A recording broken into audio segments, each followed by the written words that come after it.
Ads లేకుండా latest episode చూడండి. నీ అబద్ధం నన్ను నిస్సహాయుడిగా నిలబెట్టింది. నీ అబద్ధం నన్ను నోరు మూయించింది. ఇలాంటి పరిస్థితి వస్తుందని అనుకోలేదురా. ఆ జ్వాల ఇంత రాక్షసత్వంగా ప్రవర్తిస్తుందని ఊహించలేదు. పరిస్థితులు అంచనా వేయలేనప్పుడు, శత్రువు పగని పసిగట్టలేనప్పుడు అబద్ధం చెప్పడానికి భయపడాలి, నిజం చెప్పడానికి ముందుకు రావాలి. అది మర్చిపోయి ఎందుకు అబద్ధం చెప్పావు? చెప్పే అవకాశం రాలేదు. జ్వాల చేతిలోకి వెళ్ళిన డిజైన్ నీ భార్యది. ఆ డిజైన్ జ్వాలది కాదు. అది ప్రూవ్ చేసుకోవడానికి కోర్టులో జడ్జి గారు ముందు పెట్టిన డిజైన్ నీ భార్య.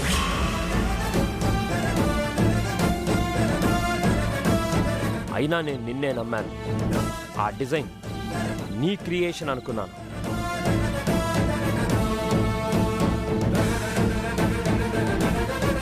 నువ్వు ఆ డిజైన్ని రీక్రియేట్ చేసి నన్ను కంపెనీని గెలిపిస్తావన్న ధీమాతో ఉన్నాను.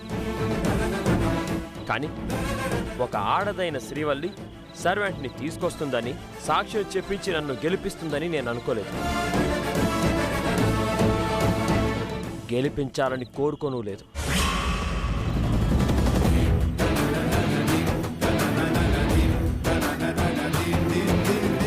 అందుకే నిన్ను డిజైన్ వేయమన్నాను. అప్పుడు నీ చేతులు వణికాయి, చెమటలు పట్టాయే తప్ప ఆ డిజైన్ నాది కాదు, నా భార్యది, నేను చేతగాని చవటని అని మాత్రం చెప్పుకోలేకపోయావు. అప్పుడు నా నమ్మకాన్ని అవకాశంగా తీసుకున్నావే గాని నిజం చెప్పే అవకాశం వచ్చింది అని మాత్రం అనుకోలేదు. శ్రీవల్లి సర్వెంట్ని తీసుకురాకపోయి ఉంటే నీ బండారం బయటపడేది. నువ్వేంటో నాకు ఆ రోజే తెలిసేది. నీకు ఎలా బుద్ధి చెప్పాలో చెప్పేవాణ్ణి.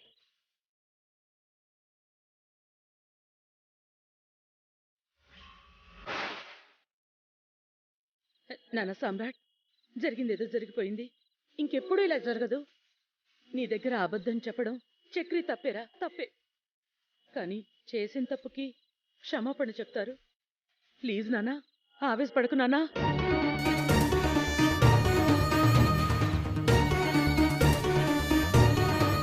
అవునరా సామ్రాట్, నీ బాధ మేము అర్థం చేసుకోగలం. కాని తప్పు చేసింది పరాయివాడు కాదు. నువ్వు కన్నెర చేసేది కానివాడి మీద కాదు, వాడు మీ అన్నయ్యరా. పెద్ద మనసుతో వాడిని క్షమించు. క్షమించే విషయమే అయితే దీన్ని సమస్యగా నేను చూసేవాణ్ణే కాదు. కానీ శత్రువుల ముందు నన్ను ఓడించిన విషయం, నా రూల్ని బ్రేక్ చేసిన విషయం, క్షమాపణకి తావే లేదు.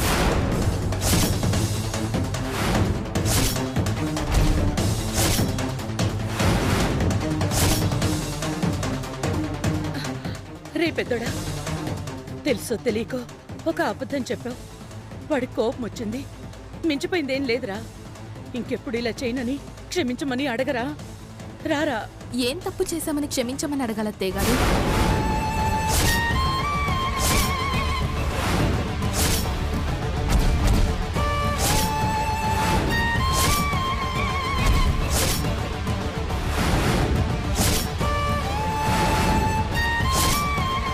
ఇంతటి అవమానాన్ని భరించమంటారు? ఏయ్, నువ్వుండవే. నానా, దాని మాటలేం పట్టించుకోకు. తనకేం తెలీదు. క్షమాపణ చెప్పను అని అన్నయ్య అనలేదు కదా. నువ్వు ఉండమ్మా. ఏం తప్పు చేశారో గంట నుంచి చెప్తున్నా అర్థం కాలేదా? ఆడవాళ్ళు నా వ్యాపారంలోకి తొంగి చూడకూడదనేది నా నిష్ట.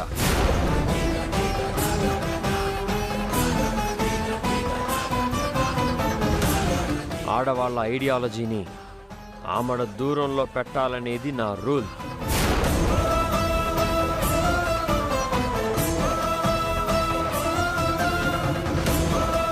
కలలో కూడా ఆడవాళ్ల టాలెంట్ని వాడుకోకూడదని నాకు నేనుగా విధించుకున్న నిబంధన.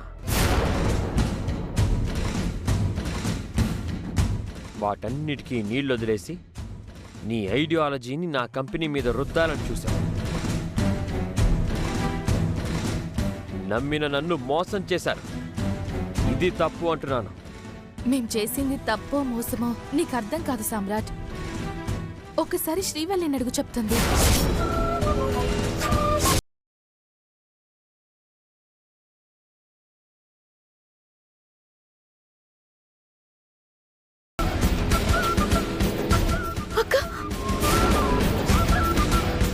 అంటే మీరిన్నేళ్ళు నాకు నచ్చని పని చేస్తూ వద్దు అనుకున్న దాన్ని కొనసాగిస్తూ మీరు చేసిన ఘనకార్యం శ్రీవల్లికి తెలుసన్నమాట.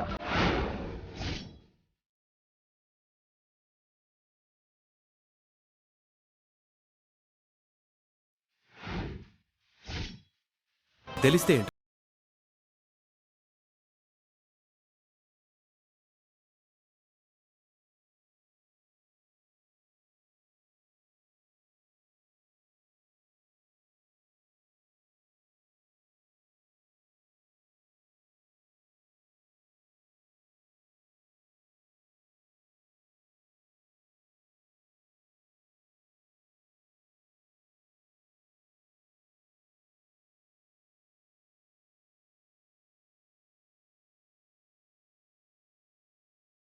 దానివి శ్రీవల్లి, భర్త చేతగానితనాన్ని కప్పిపుచ్చడానికి నీ తోటి కోడలు నన్ను మోసం చేసి తను గొప్ప భార్యనని ప్రూవ్ చేసుకుంటే నీ భర్త పెట్టుకున్న నియమం తెలిసి కూడా వాళ్ళ తప్పుని కప్పిపుచ్చుతూ నిజాన్ని దాచి కట్టుకున్న వాణ్ణి వెర్రివాణ్ణి చేసిన ఘనత నీది. భర్త అంటే ఎంత గౌరవం నీకు? మీరంటే గౌరవం లేక అబద్ధం చెప్పలేదండి. మీకు నిజాన్ని ఇని ఓపిక లేదని తెలిసి నోరిపలే. అక్క బావ తప్పే చేసిండ్రు, ఉప్పే చేసిండ్రు, కానీ మిమ్మల్ని డోకా చేయాలనుకోలే.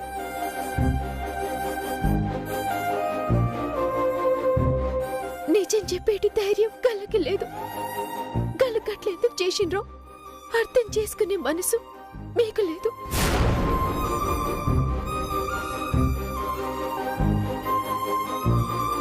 గందుకే నిజాన్ని దాసిండ్రు, అబద్ధంలా బతికిండ్రు. కానీ నన్ను చంపేశారు.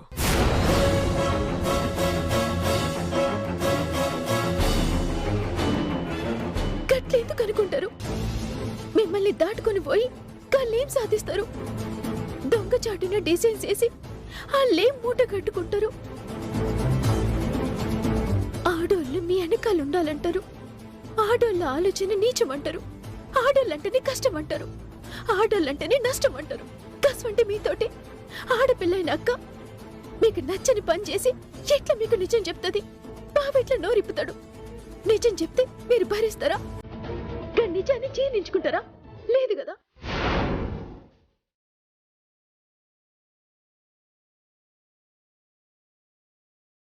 ఇంకెట్లా ముందుకొస్తారు? ఎట్లా మిమ్మల్ని కన్విన్స్ చేస్తారు?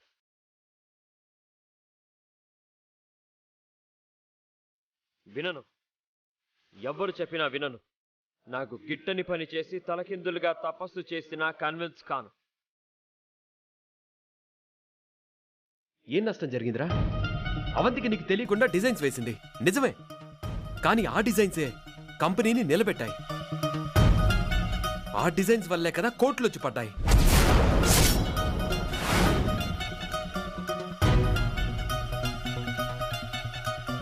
అవంతిక వేసిన ఏ ఒక్క డిజైన్ అయినా రిజెక్ట్ అయిందా? ఏ ఒక్క డిజైన్ అయినా బయ్యర్ కాదన్నాడా?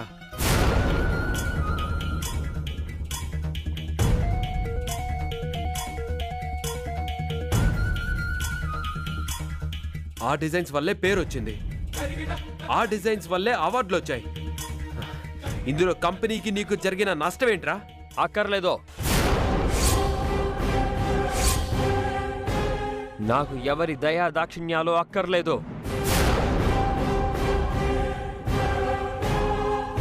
నేను గీసుకున్న గిరి దాటాక లాభ నష్టాలు చూడను, తప్పప్పులే చూస్తాను. పోయిన నా పరువునే పరిగణలోకి తీసుకుంటాను.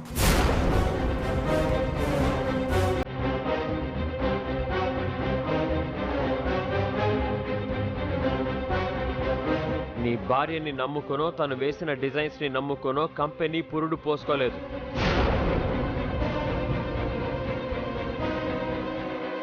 నన్ను, నా బ్రెయిన్ని, నా శ్రమని, నా చెమటని నమ్ముకొని కంపెనీ పెట్టాను. ఇన్నాళ్ళు నెంబర్ 1 స్థానంలో వచ్చాను.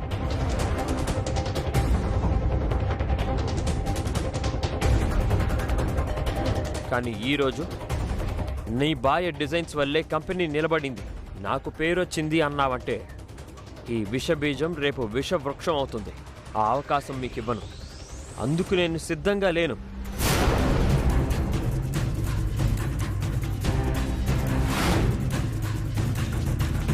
అలా జరగాలన్నా ఆడవాళ్లు పెట్టిన భిక్షతో సామ్రాట్ ఇన్నాళ్లు కంపెనీని రన్ చేశాడు అన్న మచ్చ పడకుండా ఉండాలన్నా నమ్మిన నన్ను మోసం చేసిన నువ్వు నా కంపెనీకి దూరం కావాలి.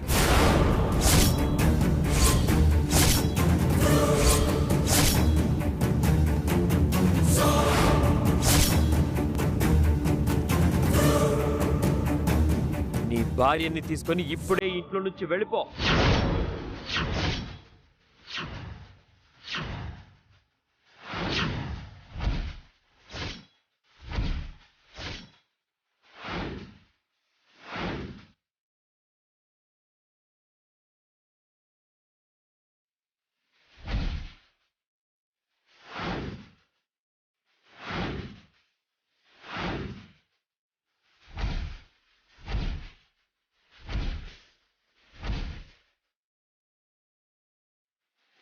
నానా, వాడింట్లోంచి వెళ్ళిపోవడం ఏంట్రా? ఏం మాట్లాడుతుండండి మీరు? మీరు సరిగ్గానే విన్నారు. ఇక వాడికి నాకు పొసగదు. నా శ్రమ విలువ తెలియని వాణ్ణి, నా కట్టుబాటుని నిర్లక్ష్యం చేసిన వాణ్ణి నేను క్షమించలేను. అందుకే వెళ్ళిపోమంటున్నాను.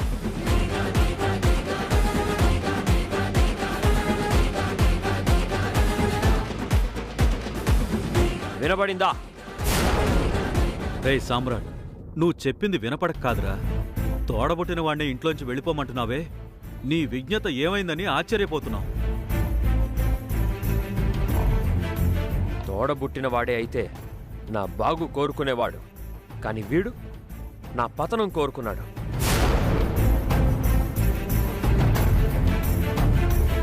ఏందండి పతనం? ఏం నుక్సాన్ అయిందని గంత కఠినంగా మాట్లాడుతుండ్రు? ఒక్క డిజైన్ మరే వాళ్ళేస్తే కంపెనీకి మచ్చొస్తుందా చెప్పండి. ఒక షర్ట్ తయారు చేసేట్లా ఎంతమంది కష్టం ఉంటది, ఎందరి ఆలోచన ఉంటది. కానీ ఆ షర్ట్ మార్కెట్లోకి పోవాలన్నా, గది అమ్ముడు పోవాలన్నా ఒక బ్రాండ్ అనేది ఉంటది.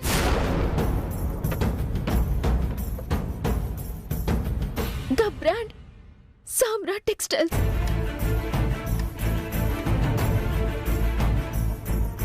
గా బ్రాండ్ మీరే. మీరు లేని డిజైన్స్ ఎక్కడున్నాయి? మీరు లేని వ్యాపారం ఎక్కడిది?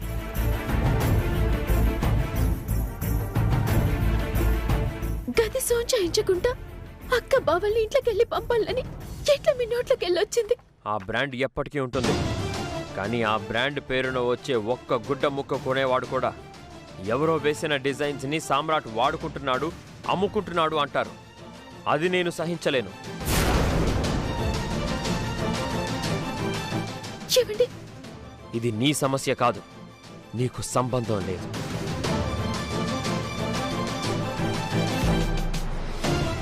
ఇది నా ఈగోకి, నా పరువుకి, రేపటి నా భవిష్యత్తుకి సంబంధించిన సమస్య. ఆ సమస్యని ఇప్పుడే తేల్చేయాలి. అంటే వీడు ఇప్పుడే ఇంట్లో నుంచి వెళ్ళిపోవాలి.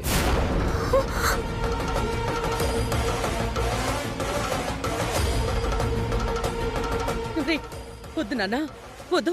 సమ్రాట్, నువ్వేదో కోపంలో అలా అన్నావు గాని నువ్వలా చెయ్యవు నాన్నా.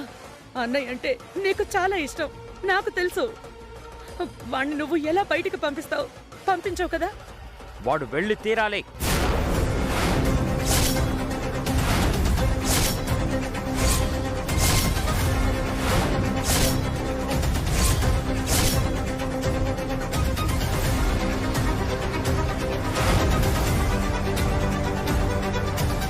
పది నిమిషాలు టైం ఇస్తున్నాను.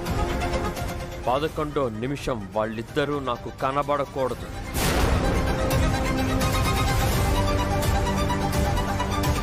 రే సామ్రాట్, నువ్వు మాట్లాడొద్దమ్మా. మాట్లాడతాను.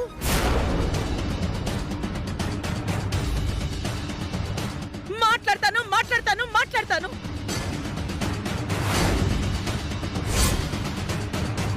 ఈరోజు నేను మాట్లాడి తీరుతాను. అమ్మా, అమ్మనేరా, అమ్మని కాబట్టే నోరు తెరిచి మాట్లాడాలనుకుంటున్నాను. ఇప్పుడు కూడా నేను మౌనంగా ఉంటే నా బతుక్కి అర్థమే ఉండదురా.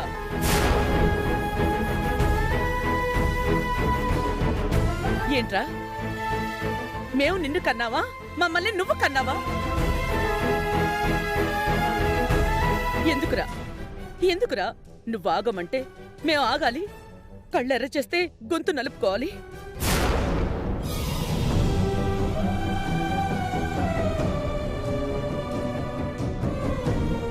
ఇన్నాళ్ళు నేను అదే చేశాను. ఎందుకో తెలుసా? నువ్వు ఈ ఇంటి నిలబెట్టావని. నువ్వు నీ శ్రమతో, నీ కష్టంతో మా అందర్నీ కాపాడావని. ఈ ఇంటిని బజార్ను పడకుండా ఆదుకున్నావు.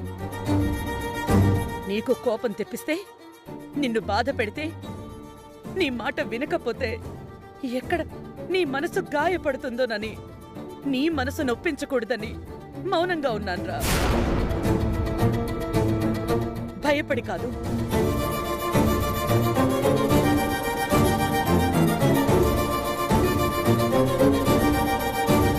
నువ్వు బాగుంటే కుటుంబం బాగుంటుందని, నువ్వు పెట్టుకున్న విలువల్ని పాటిస్తే ఈ ఇంటికి ఏ ప్రమాదం రాదు అని నమ్మి నీ మాట మీద నడిచాన్రా.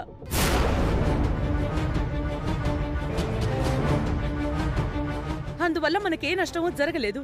కానీ ఈరోజు నీ వల్ల ఈ కుటుంబమే చిన్నాభిన్నమైపోతోంది. నీ చేతులతో నువ్వే మీ అన్నయ్యని ఇంట్లోంచి వెళ్ళగొడతాను అంటుంటే తట్టుకోలేకపోతున్నాన్రా.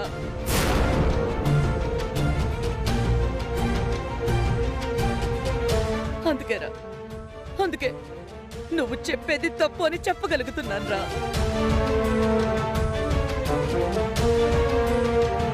ఏమండి, అక్క డిజైన్ చేసిన ముచ్చట్ని దాసి బావగారు తప్పు చేసిండ్రని మీరెట్లా అనుకుంటుండ్రో?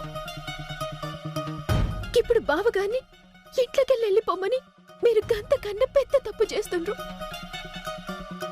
శ్రీవల్లే, ఇది నా మాట కాదు, మిమ్మల్ని కన్న తల్లి అత్తమ్మ ఆవేదనతో చెప్పిన మాట.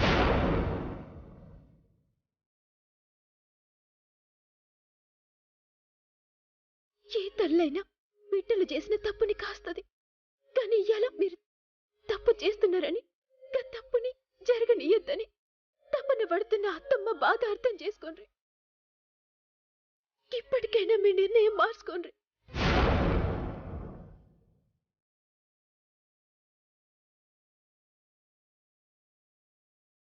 మార్చుకోవడానికి ఇది నా అభిప్రాయం కాదు.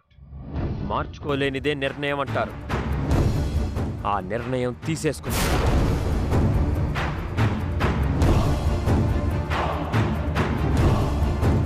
ఇప్పుడు మా అమ్మ మాటలు జరిగిన నష్టాన్ని పోడ్చలేవు. మా అమ్మ కన్నీళ్లు నన్ను కరిగించలేవు. వాడు ఇంట్లో నుంచి వెళ్ళి తీరాల్సిందే.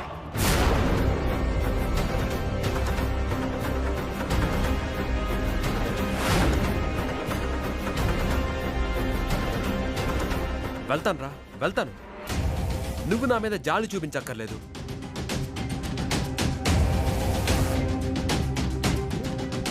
ఏమీ కనికరించాల్సిన అవసరం లేదు. నాకు స్వాభిమానం ఉంది. ఇప్పుడే వెళ్ళిపోతాను.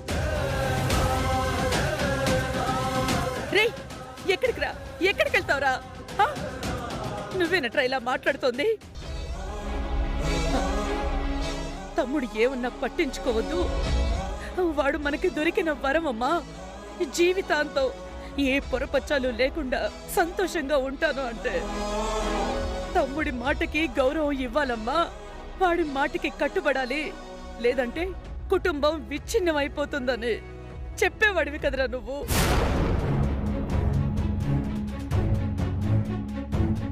రే అని నువ్వేంట్రా? వాడేదో అన్నాడని నువ్వు ఇంట్లోంచి వెళ్ళిపోతానని ఎలా అంటున్నావురా? నేను మనిషినేనమ్మా. నాకు బాధ ఉంటుంది.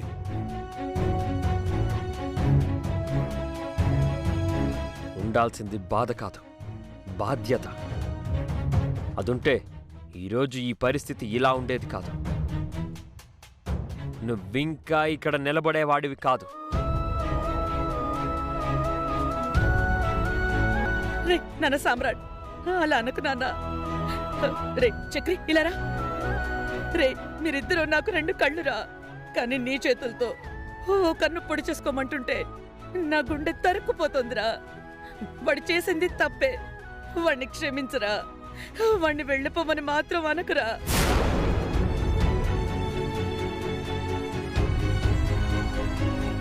అత్తయ్య, మా కోసం మీరెవరిని బ్రతిమలాడాల్సిన అవసరం లేదు. దయచేసి మీ కన్నీళ్ళని వృధా చేసుకోకండి.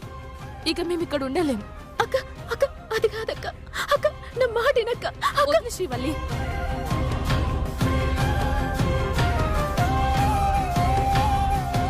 ఏమండి, మీది ఎంత కఠినమైన మనసు అండి. అత్తమ్మ కన్నీళ్లు చూసినాక కూడా మీ మనసు మార్చుకోవాలనిపిస్తలేదా? ముక్కు పచ్చలారని పసికందుని పట్టుకొని గల్లుకి రాత్రిపూట ఏడికి పోతారన్న జాలి కూడా అయితే లేదా మీకు?